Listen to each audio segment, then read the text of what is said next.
FBI agent Thompson's breath stopped when she looked at the files. Dr. Caldwell's dead patients hadn't actually died. Their organs were living on in the world's richest people. The famous surgeon was killing patients and selling their organs to billionaires. But the most shocking part was a name on that list. Dr. Marcus Caldwell was a world-renowned heart surgeon. He had been working at New York Presbyterian Hospital for 25 years, saving thousands of lives. He had appeared on the cover of Time magazine with the headline, "Medical Miracle Worker." He was a Nobel Prize nominee. His patients called him a lifesaver. But strange things had been happening at the hospital for the past few months. Night shift surgeries had increased. Dr. Caldwell's emergency operations were happening very frequently, and those operations usually ended with complications. Nurse Jennifer had been working with Caldwell for 15 years. She had recently noticed weird patterns. "Doctor, why so many night emergencies lately?" "Heart conditions don't wait for daylight, Jennifer. We save lives when we can." But Jennifer was disturbed. Only specific staff were allowed in those night operations, and those patients, they never made it. "Success rate dropping," a fellow nurse whispered. "Dr. Caldwell used to be perfect. Now ... Now what? Now people die. A lot." That evening, Jennifer was on the late shift. Strange noises were coming from the operating room. Out of curiosity, she peeked in. Dr. Caldwell was performing surgery, but the patient wasn't under anesthesia. He was dead, and Caldwell was carefully removing the organs. Jennifer's hands started shaking. This wasn't surgery. This was harvesting. Have you ever suspected a trusted professional had a dark secret? Right, dark secret. Jennifer didn't know what to do. Dr. Caldwell was the hospital's pride, the most respected surgeon. Who would believe he was body harvesting? But she began collecting evidence. She looked at patient records. In the last 18 months, Dr. Caldwell's patient death rate had increased by 300%. And they all followed the same pattern: late-night emergency surgery, unexpected complications, death. "Dr. Caldwell, there are irregularities in the patient files," she said carefully. "What kind of irregularities?" "Death rates very high recently." Caldwell's eyes hardened. "Medical practice is unpredictable, Jennifer. Some months are harder than others." But Jennifer wasn't convinced. She would conduct a private investigation. Meanwhile, wealthy patients across New York were making miraculous recoveries. Billionaire Robert Kane had received a new heart. Tech mogul Lisa Chen had gotten a kidney transplant, all from anonymous donors. "The organs are perfect matches," Dr. Williams, a transplant specialist, had told his colleague. "Almost like they're custom-made. Lucky coincidences. Too many coincidences." Jennifer realized the pattern. The death dates of Dr. Caldwell's dead patients matched the transplant dates of rich patients. Same-day deaths, same-day transplants. "Oh my God," Jennifer whispered. "He's killing people for their organs." Have you ever noticed a horrifying pattern and wondered if it was real? Right, horrifying pattern. Jennifer couldn't call the FBI directly. The evidence was circumstantial, and Dr. Caldwell was very powerful. But fate intervened. FBI agent Sarah Thompson was investigating a completely different case: black market organ trafficking. An international ring, millions of dollars, dozens of victims. During the investigation, she cross-referenced medical records. A pattern emerged: unusually high-quality organ availability in New York, all traced back to Presbyterian Hospital. "Too many perfect matches," Thompson told her partner. "Organs don't just appear when rich people need them. Maybe better medical screening? Or maybe someone's creating the supply." Thompson subpoenaed hospital records. She began investigating Dr. Caldwell's files. Shocking discovery. Caldwell's patient death rate had dramatically increased in the last 2 years, but hospital administration hadn't noticed anything. "He's the golden boy," the hospital administrator explained. "The board loves him. Donations increase when his name is mentioned." Thompson dug deeper. Caldwell's financial records, unexplained income, offshore accounts, private transactions worth millions. "Dr. Caldwell's making too much money for a surgeon's salary," Thompson concluded. Surveillance began. Caldwell's movements, phone calls, meetings. The pattern became clear. Late-night hospital visits, private meetings with unknown individuals, large cash transfers.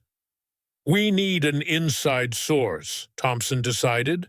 And that inside source was Jennifer.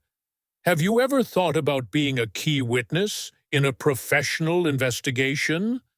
Right, key witness. Thompson contacted Jennifer carefully. They met in the hospital parking lot. "Agent Thompson, FBI, I need your help regarding Dr. Caldwell." Jennifer was scared but relieved. "I've been seeing things, terrible things." "What kind of things?" "Dead patients, organ removal, people who shouldn't be dead." Thompson showed Jennifer photos, wealthy organ recipients, their surgery dates, organ types.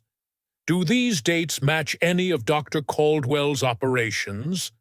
Jennifer checked her private notes. Perfect matches, every single one. "My God, he's killing poor patients to save rich ones." "We need evidence, real proof." A plan formed. Jennifer would wear a wire during the next operation. The FBI would record everything. Dangerous, but necessary. 3 days later, the opportunity came. Emergency surgery scheduled. A homeless man, John Doe, apparent heart attack. Perfect victim, Jennifer thought grimly. No family, no questions. The operation began normally, but the anesthesia was unusual. The patient was too deep under, and the vital signs were concerning. "Doctor, heart rate dropping dangerously. Continue the procedure." "But the patient might—" "I said continue." Jennifer realized Caldwell was deliberately killing the patient. The heart was still healthy, but the patient was dying from an overdose. 30 minutes later, the patient was declared dead. Heart failure during surgery. But Caldwell didn't stop. He started organ removal immediately. "Jennifer, prepare the organ transport containers." "For what?" "Heart, liver, kidneys, all viable for transplant." The FBI was recording everything. Clear evidence of murder and organ harvesting. Have you ever witnessed someone's live criminal activity? Right, live criminal. While reviewing the evidence, Thompson made an additional discovery. She found Caldwell's complete client list. The names were shocking. Politicians, celebrities, business moguls. All had received organs in the last 2 years, but one name completely devastated Thompson.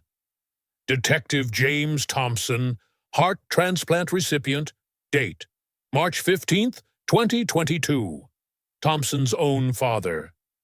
"No, no, no," Thompson whispered. "Dad had had a heart attack, needed an emergency transplant. Dr. Caldwell had performed the surgery, saved his life. But now Thompson knew the truth.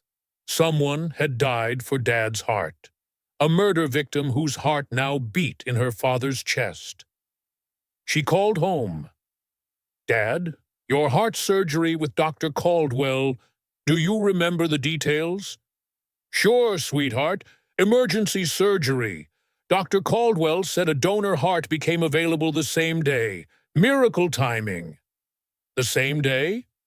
Within hours, Dr. Caldwell said I was lucky. Lucky. Dad was lucky because someone else was murdered. Thompson broke down. Her own father was alive because of Caldwell's crimes. Her family was saved by a serial killer. But justice was justice. Personal feelings aside, crimes must be punished.